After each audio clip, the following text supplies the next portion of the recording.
No way, dude.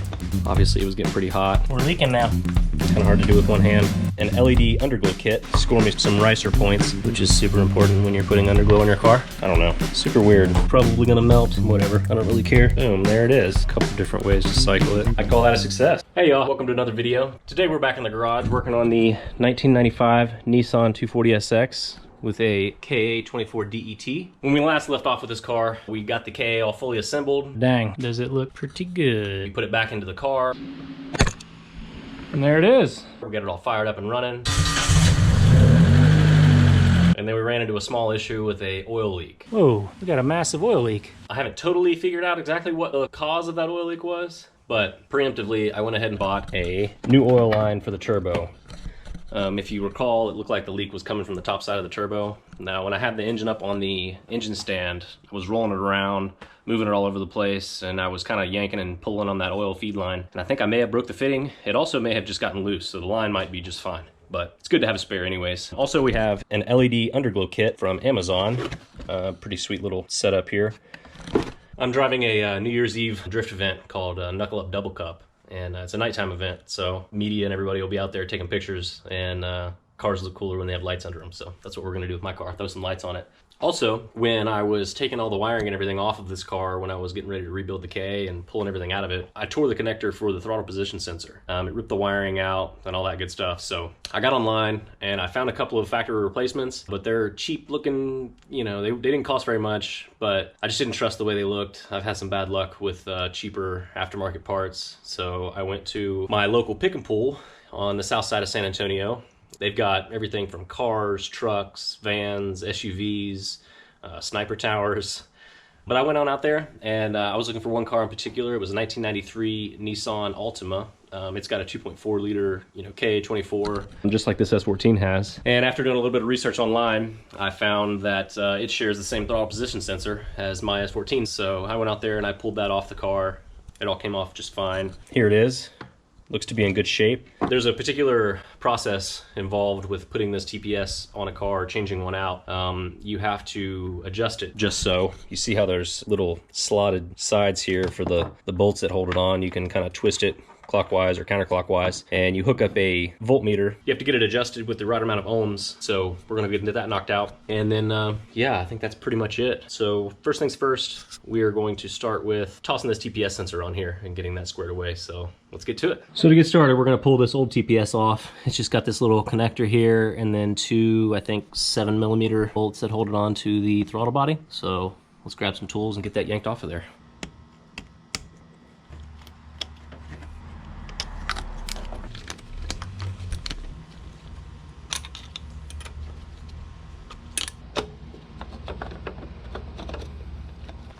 Are you serious? No way, dude. That's weird. That's ridiculous. Just when you think something's gonna be quick and easy. So I have this little thing on the thermostat housing that runs a water line to my turbo, and it is just close enough that I cannot get the TPS out. It's like right there. So I'm gonna have to pull the throttle body off, shift it over a little bit just so I can pop that freaking thing off. I've already got the intercooler piping out of the way. Go ahead and move this radiator hose. Luckily that's not already attached. And yeah, so we're just gonna pop these 4 bolts off the throttle body, move this over a smidge so I can take that silly sensor out of the way.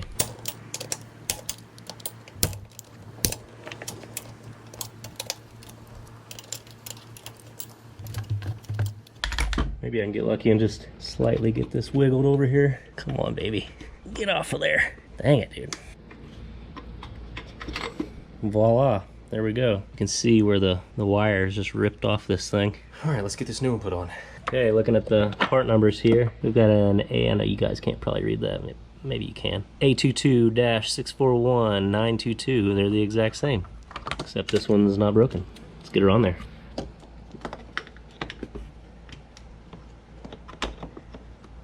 Nice. All right, get this throttle body tightened back down.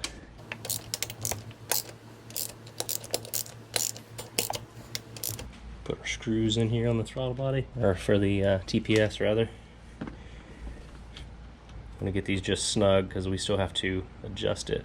So after reading a little bit online, I was wrong. It's not ohm resistance, it's voltage coming out. It says adjust by rotating the throttle sensor body so that the output voltage is between 0.45 and 0.55 volts. So that's what we're gonna do. But in order to get that thing adjusted properly, you have to start the engine and get it warmed up. And we can't do that with an oil leak. So I guess I'm gonna have to figure out this oil line first before we do that. I forgot to mention earlier, I'm not gonna do this today, but I got some VR1, some nice 2050 and a good Wix filter to go on the KA. I got a few gallons of distilled water and some water wetter. So I guess we're gonna fill this thing up with coolant too. There's another process that I like to do to make sure that everything gets bled properly. If you're familiar with KAs at all, you have this top bleeder screw that you have to pull out, which I do that, but there's also, which you probably can't see it from up here. I'm certain that I can't see it either. But right about down there somewhere on the block, there's a little plug, and you pull that plug out, and then you start filling the radiator up with water. And then once water starts spurting out of that plug there, you throw that plug back in, continue filling until water starts coming out of this hole, plug that up, top it off, start it, run it, let the thermostat open, and you should be sufficiently bled at that point. So I know we're kind of jumping around all over the place here, but we got all this stuff to knock out, so I guess we're just going to take it one thing at a time. Before I go ahead and get going on the water stuff, the coolant refilling and all that, I'm just going to go ahead and knock out this oil line and call it done, be finished with it. First I'm going to check and see if it's loose. Hopefully that's the case, but I mean, we have this replacement one, we can toss it in there, but anyways, let me check this thing out and see if it's just loose. Well, you can kind of see right there is the oil feed line, and I'm checking it here and it does not feel like it's loose. I'm trying to crank on it here. I can't get anything out of it, so we're just gonna pull that puppy off. There we go. And I can already kind of tell that it looks like the fitting broke on this oil line. You can't see because this is in the way, but once I get this pulled off here, I'll show you. All right, so I got this line off of here. I'm not seeing anything super obvious. This little heat shield, it's just a, fiberglass heat wrap, kind of a rubbery looking outside. Got pretty cooked. This is right on top of the turbo, and this has some cooked oil on it. So I'm thinking that's the culprit.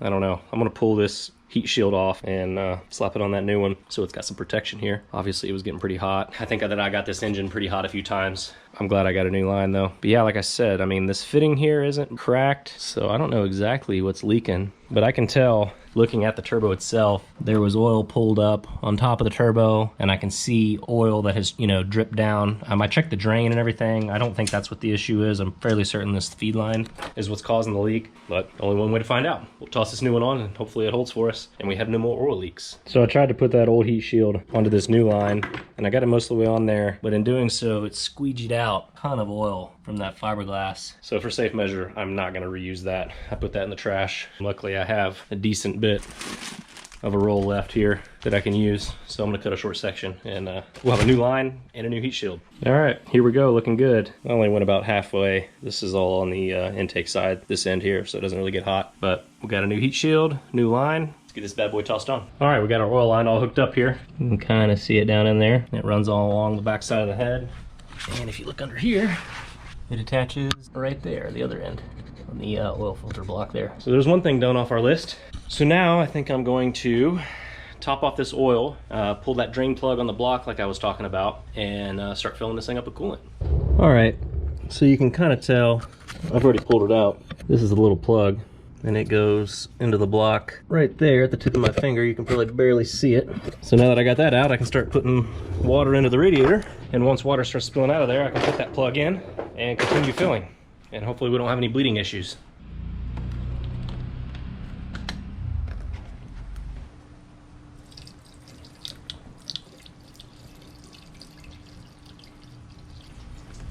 All right, we're leaking now.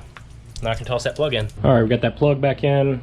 We got this upper hose hooked up. I've put another gallon back in here. I'm gonna toss this water wetter in here as well. And we should see some water bubbling out of that hole here soon. There we go. All right, we got most everything hooked up. We got coolant in there. Everything's all topped off. All the lines are connected, and we're ready to start adjusting this TPS on here. Before we can start adjusting that, we need to get this thing up to operating temperature. So let's fire this thing up.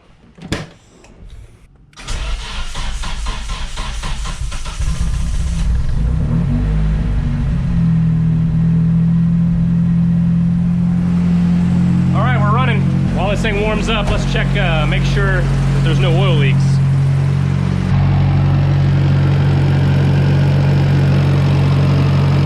I don't see anything spewing out of there. I think we may have resolved our oil leak issue.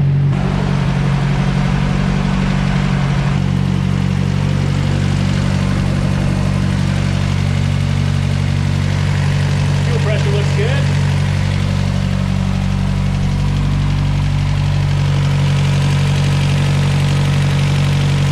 Burning off a little bit of the excess oil that was left laying on there. All right, let's let this thing warm up. Looks like we're up to operating temperature. Here we're at 72 Celsius, and we got heat pumping out of there, so let's kill this thing. All right, now that we get this thing up to operating temperature, we need to plug this in, and I'm gonna stick some paper clips in the backside here, and we're gonna probe it and adjust the TPS. Like I said, we're shooting for like 4.5 to like 5.5 volts, so let's check that out. All right, so we're looking here, kind of hard to do with one hand. I've got some safety wire shoved down in this plug here. Hook these probes up. So right now we're at 420-ish, so I'm going to adjust this just a smidge. I moved it just a little. Let's see if it changed anything. So we're now to 430 something. Move it just a little more. That was a big jump there. Let's see what we got. Now we got 465. Let me double check my numbers here. Okay, I had this connected to the wrong thing here. You gotta run it to the 2 and 3 here. I had it to 1 and 2. So now that we got that in there correctly, now we're looking a little better. 0.48. So we're looking for 0.45. Double checking here. 0.45 to 0.55. And right now we are at 0.480. I'm going to take it just a little bit more. Let's see what we got. Oh, too much. Get back just a bit. Should have left it alone. I think I had it and then I moved it. Way too much. This way. 0.45. Let's take it up just a smidge. Dang, 0.455 on the dot almost. So we'll take it back just a little bit. 0.50, we're gonna go with that. I'm gonna tighten those set screws down and we'll be done with that. Okay, I've tightened the TPS down and now I just wanna double check, make sure everything's set correctly. So let's give it one more look here. The key is on, everything's all plugged in. Ignore that whining sound, that's my Mini Cooper electric power steering. All right, looking these puppies up here. 0.487, I roll back a little bit, but that's within range, so we're good to go.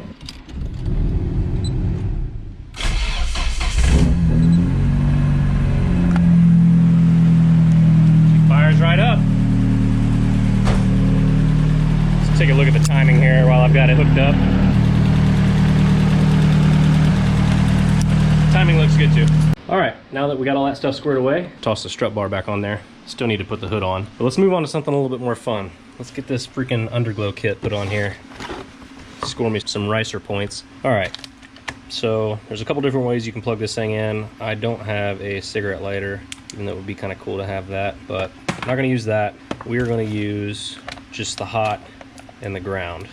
So typically, people run this to the engine bay, but my battery's in the trunk, and I have this little breaker here that has a 3/8 post on it, and then this little ground that has a 3/8 post. So I'm gonna run the ground to ground, and I'm gonna run the hot to the breaker there, so when I kill the switch, it, you know, won't stay lit up and bleed my car dry. So that's pretty straightforward. So we hook up the hot and the ground, which goes to this little box, and I guess everything just daisy chains together from there. Give you a bunch of zip ties, a sweet little remote control to control everything. Probably not going to use a lot of these hangers. Tons of cabling. And alright, here's the actual LED strips. We got some long ones for the side skirts, and then these short ones for the front and rear bumper. So yeah, I'm going to run the long ones along the bottom side of the side skirts, and then the front one, I guess I'm just gonna put on the bottom side, maybe like right there, maybe. I don't really know exactly where. I don't think that's gonna be quite long enough unless I string it completely across there, which that might be exactly what I do. And then the rear, also pretty straightforward. You can just run it to the bottom edge of the bumper there or something of the sort, and we'll be riced out. Well, I'm gonna start cleaning up surfaces and start attaching these LED strips. And hopefully this is pretty quick and painless and we got some lights under the car.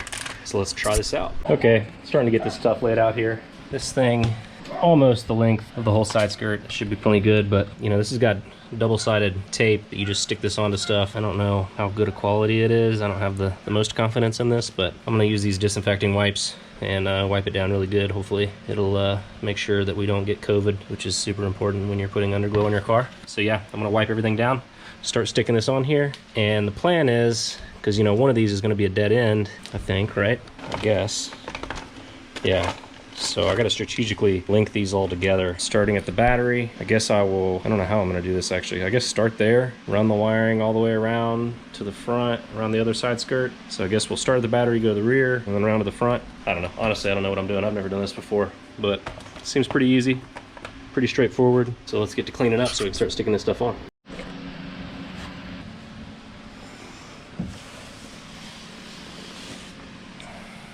Hope this does a decent job here. Looks pretty clean to me. I wonder if I should stick it like on the body instead of on the side skirt. Would it stick better to metal than it would to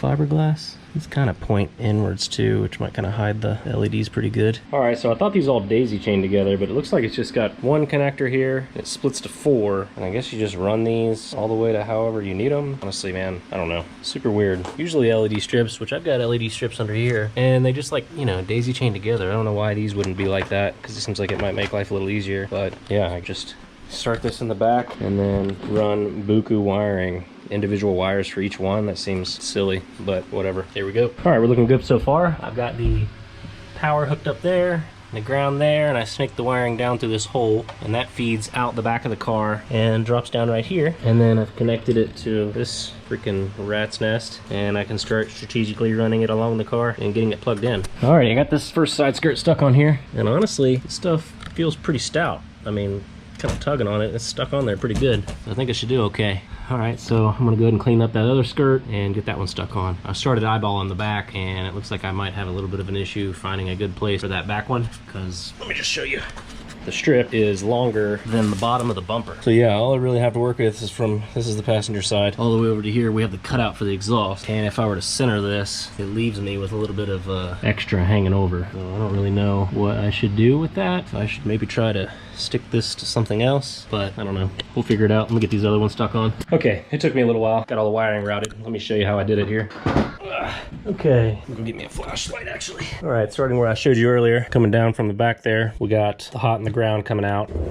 I got the strip mounted on the rear bumper, and I just ran it up and around this corner and over the exhaust. Probably gonna melt, but whatever, I don't really care. But I ran the wiring all along here to the subframe through this little hole, and then again along the subframe there, up and over, and then I tied it off to the bottom of the fuel tank there, and then I looped it back and up and over the diff and over there to the driver's side skirt, and then ran a quick one over there to the passenger side skirt, and then we ran the wiring all along the brake lines here, up the frame rail, along the frame, up to the front, and then I mounted the front strip on the front bumper here, and then just tied it in there. So we're looking good. Now it's the moment of truth. This battery power on, and we'll push the on button on here and see if we did it right. So battery power on. Now we hit the on button. Boom, there it is. Kill the lights here. Looks pretty sweet. Actually looks really good. I like that. That's pretty freaking slick, dude. But yeah, it's cool. It's got a bunch of different settings on here. You can change the colors. Let's see here. There's red, green, blue, white, which I kind of like white, orange, yellow, cyan, purple, and then you can make it cycle through all of them. A couple different ways to cycle it. And then you can fade it really slowly, which is kind of cool. I guess it fades through different sets of colors there. But honestly, red looks pretty tough. Green's kind of cool.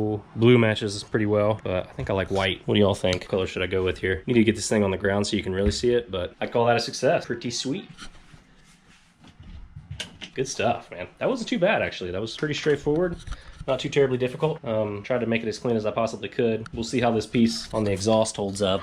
Like I said, it's pretty dang close there. Probably gonna melt, but I don't know. This is only like 2 events, so whatever. However long it makes it, it makes it. All right, I think it's gonna do it for this one. That was pretty fun. We got everything squared away. Got that new TPS on there. Got that new oil line on there. We're all sealed up. I didn't see any leaks. We got the coolant all filled up. We're rocking and rolling. We got our little LED lights on. So yeah, thanks for hanging out with me as always, and we'll see you next time. Take care. Oh yeah, and please like and subscribe. It means everything to me. Right there at the bottom right of the screen, if you just click subscribe, you can stay tuned and you can see all this cool stuff that I do, you know? Like mess with this and mess with that thing. I don't know, I don't ever really film this or that, but you know, I'm always up to something cool, so subscribe if you enjoy this stuff. We'll see you next time.